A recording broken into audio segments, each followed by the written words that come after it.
Quality और consistent performance के लिए सिर्फ सिल्वर पंप्स एंड मोटर्स, नाम याद रखना। નામ અત્યારે જોઈ રહ્યા છો અને વાવ વિધાનસભાની બેઠક સ્વરૂપજી ઠાકોરે હવે જીતી લીધી છે। એટલે વાવ વિધાનસભાની બેઠકમાં ભાજપની આ વાવ જીત અને એની અંદર સ્વરૂપજી ઠાકોરે ગુલાબસિંહ રાજપૂતના માર્ગમાં કાંટા વિખેર્યા છે અને ગુલાબસિંહ રાજપૂતની અહીંયા હાર પણ થઈ છે, ગુલાબ કરમાયું છે અને હવે વાવ વિધાનસભામાં 7 વર્ષ બાદ કમળ ખીલ્યું છે। આ સૌથી મોટી વાત, કારણ કે ગેનીબેન ઠાકોર 2017માં જ્યારે તેમની જીત થઈ હતી શંકરભાઈ ચૌધરી તેમની સામે કે જેમણે હારનો સામનો કર્યો હતો અને ત્યારબાદથી સતત ગેનીબેન ઠાકોર 2022માં પણ કે જ્યારે સમગ્ર ગુજરાતની અંદર ભારતીય જનતા પાર્ટીની લહેર હતી અને તે સમયે પણ ઉત્તર ગુજરાતની આ બેઠક જીતવામાં તેઓ સફળ રહ્યા હતા, પરંતુ ભારતીય જનતા પાર્ટીનો ફરી એક વખત અહીંયા વિજય થયો છે। આ પેટા ચૂંટણીમાં સૌથી મહત્વપૂર્ણ વાત છે કે જ્યાં થરાદ બેઠકના પૂર્વ ધારાસભ્ય અને ઉમેદવાર ગુલાબસિંહ રાજપૂતની અહીંયા હાર થઈ છે અને સાથે જ સ્વરૂપજી ઠાકોરનો ભવ્ય વિજય થયો છે। સ્વરૂપજી ઠાકોરે સૌથી પહેલા ન્યૂઝ કેપિટલ સાથે વાત કરી હતી, મતગણતરી પહેલા જે વાત કરી હતી તે સાંભળી લઈએ। ગુજરાતની રાજનીતિમાં જે કેન્દ્ર બની રહ્યું હતું એવું વાવ વિધાનસભાની પેટા ચૂંટણીનું આજે મતગણતરી છે તે શરૂ થવાની છે અને થોડા જ કલાકો બાકી છે, ત્યારે આપણી સાથે ભાજપના ઉમેદવાર સ્વરૂપજી છે, તેમની સાથે વાત કરશું। સ્વરૂપજી, કેવો નર્વસનેસ છે આજનું પરિણામ છે તે આવવાનું છે?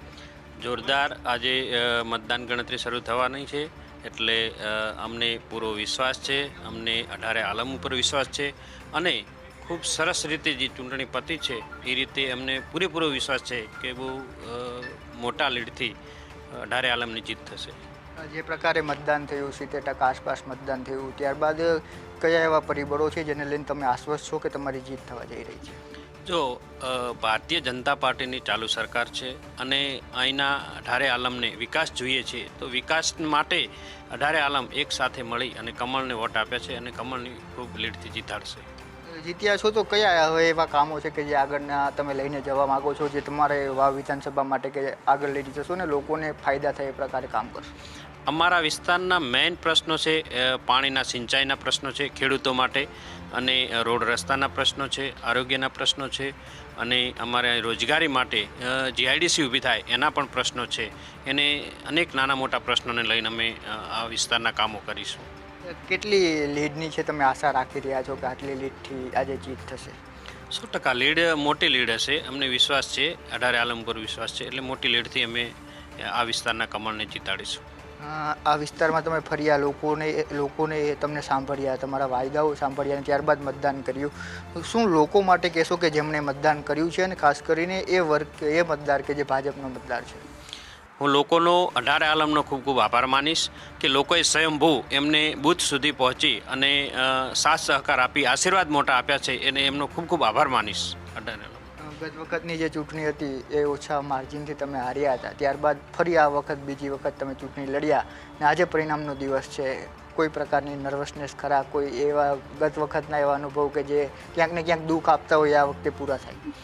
ગઈ વખતની ચૂંટણીની અંદર એક હું નવો ચહેરો હતો અને નવા ચહેરાના કારણે દરેક કાર્યકર્તા સુધી હું પહોંચી નહોતો શક્યો અને પહોંચવાના કારણે થોડા મતોથી હાર થઈ હતી, પણ આ વખતે મેં જ્યારથી 22ની ચૂંટણી હાર પચાવ્યા પછી સતત લોકોના વચ્ચે રહ્યો છું, સતત લોકોના પ્રસંગોમાં રહ્યો છું, લોકોની વાત સાંભળી છે, જે મારાથી થતા કામો લોકોના કર્યા છે અને લોકો પણ મને ખૂબ જ આશીર્વાદ આપતા હતા। એ આશીર્વાદ થકી આ વખતે ખૂબ લીડથી લોકોએ આશીર્વાદ આપ્યા છે એટલે ખૂબ જીતનો વિશ્વાસ છે। આપનો ખૂબ ખૂબ આભાર અને ઓલ ધ બેસ્ટ સાહેબ આપને। તો આ હતા સ્વરૂપજી ઠાકોર કે જે આજે મતદાન છે, મતગણતરી છે તે શરૂ થવાની છે ને એ પહેલાં તેઓ જીતનો વિશ્વાસ છે તે વ્યક્ત કરી રહ્યા છે ને કહી રહ્યા છે કે જે ગત વખતે ખામીઓ રહી હતી તે તેમણે આ વખતે સુધારી છે અને લોકોએ તેમની તરફી મતદાન કર્યું છે ને આજે ભાજપનો ભવ્ય વિજય છે તે થવાનો છે। કેમેરા પર્સન સુરેશ રાજપૂત સાથે જયેશ ચૌહાણ, ન્યૂઝ કેપિટલ, પાલનપુર। તો આ હતા સ્વરૂપ